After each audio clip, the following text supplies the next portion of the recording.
Au nom du Père et du Fils et du Saint-Esprit. Amen. Viens, Esprit du Seigneur, viens, nous t'attendons. Alléluia, mets la joie dans nos cœurs, par le Christ, Alléluia.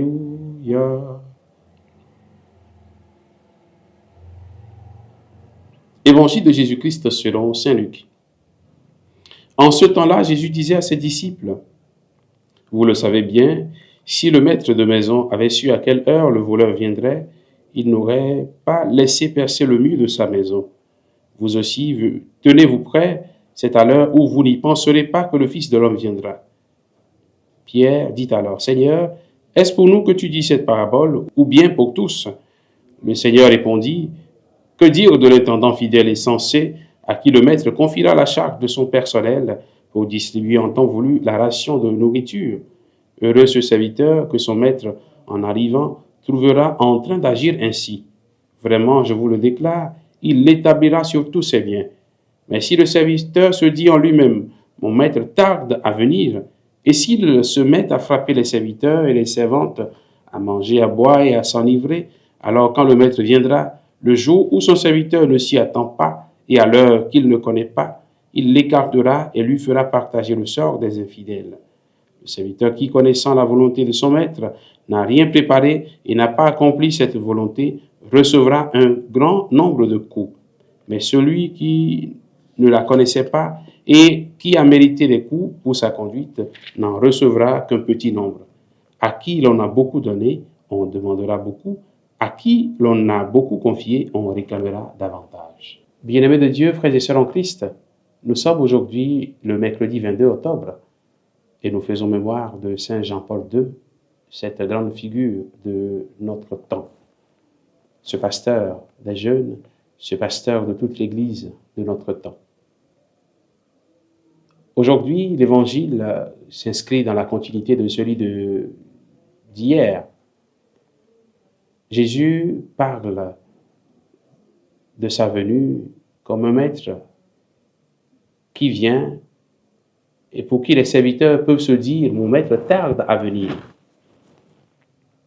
Bien-aimés de Dieu, au début de l'Église, les chrétiens voyaient comme si le Seigneur Jésus devait revenir dans les années à venir, les années suivantes, dans les jours à venir, etc. Et c'est ce qu'ils croyaient au départ. Et nous, aujourd'hui, après 2000 ans, nous pouvons nous dire, le Seigneur a dit qu'il revient, mais 2000 ans sont déjà passés, il n'est pas encore venu.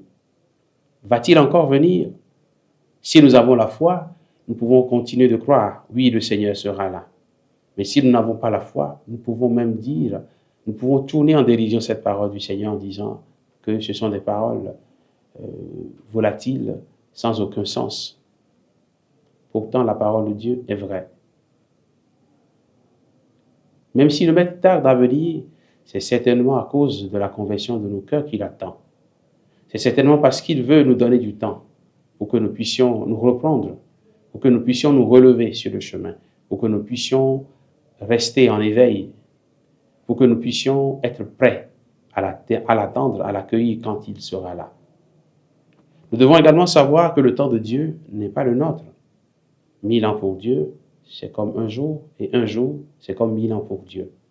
Le temps de Dieu n'est pas le nôtre, et le Seigneur décide d'agir quand il le veut. Ce n'est pas à nous de chercher les jours ou l'heure. Nul ne connaît le jour ni l'heure. Le plus important pour nous, c'est de rester en éveil, de faire confiance au Seigneur qui a dit qu'il sera de retour. Faisons confiance donc. Demandons au Seigneur de grandir dans la foi et de faire confiance au Seigneur qui a dit qu'il reviendra. Vous cherchez ceux qui lui font confiance, ceux qui grandissent dans la foi en lui. Demandons-lui cette fois au cours de cette journée. Demandons au Seigneur la grâce de faire en sorte que notre vie puisse toujours être en attente bienveillante face au Seigneur qui vient. Demandons au Seigneur cette grâce-là et qu'il nous bénisse en ce jour au nom du Père et du Fils et du Saint-Esprit. Amen.